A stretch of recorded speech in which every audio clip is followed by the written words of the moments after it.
Hi, this is Pastor Andy Thomas. I'm so glad you could join us today for Bible study. Today we're starting a new series on This is the God we worship, or at least the God we should be worshiping, what He is and who He is. So today what we'll do is we'll go right to Genesis chapter 1 and verse 1. In the beginning, God created the heavens and the earth.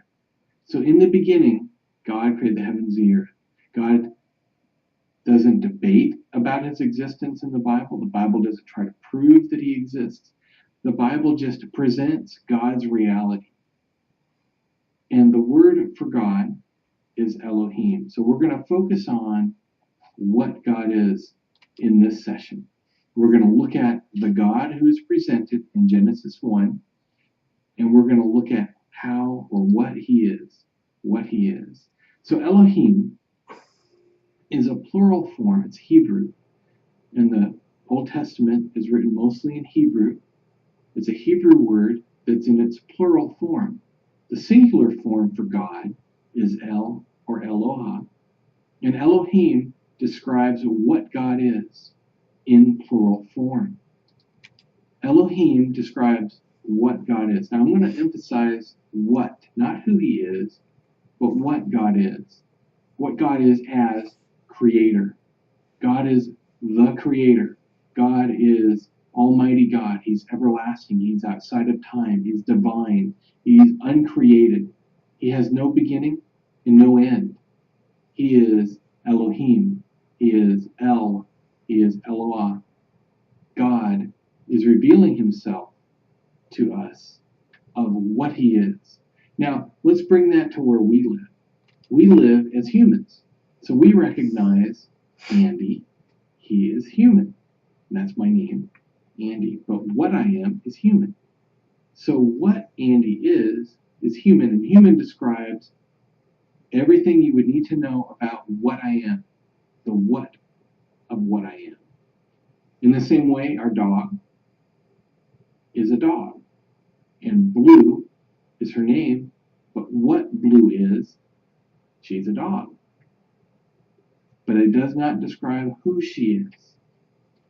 So in the same way, God is revealing himself as what he is in Genesis. So in Genesis, we see that God presents himself as Elohim. In the beginning, Elohim created the heavens and the earth.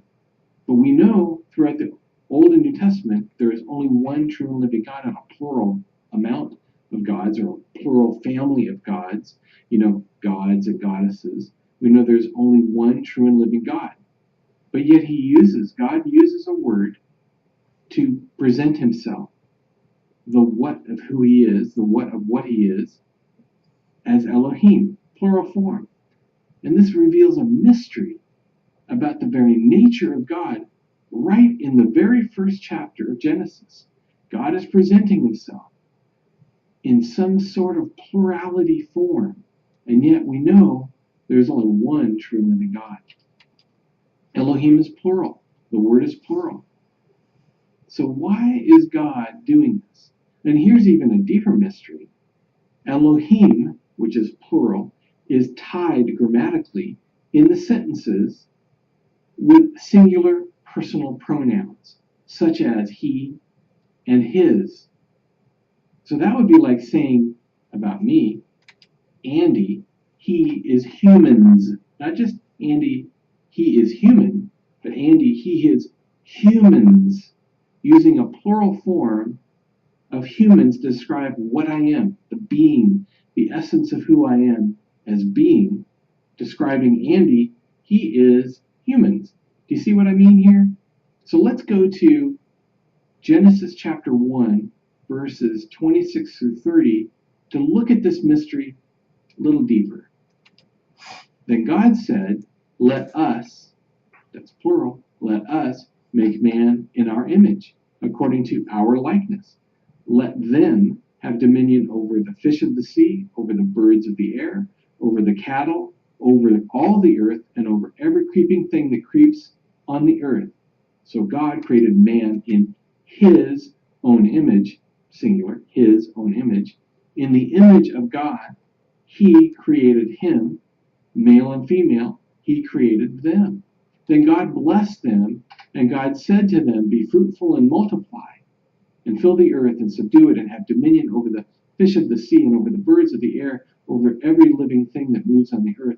And God said, see, I've given you every herb that yields seed, which is on the face of all the earth, and every tree whose fruit yields seed. To you it shall be for food.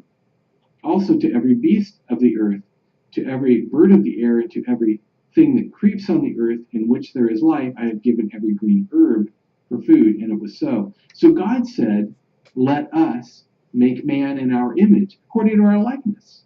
So God created man in his image.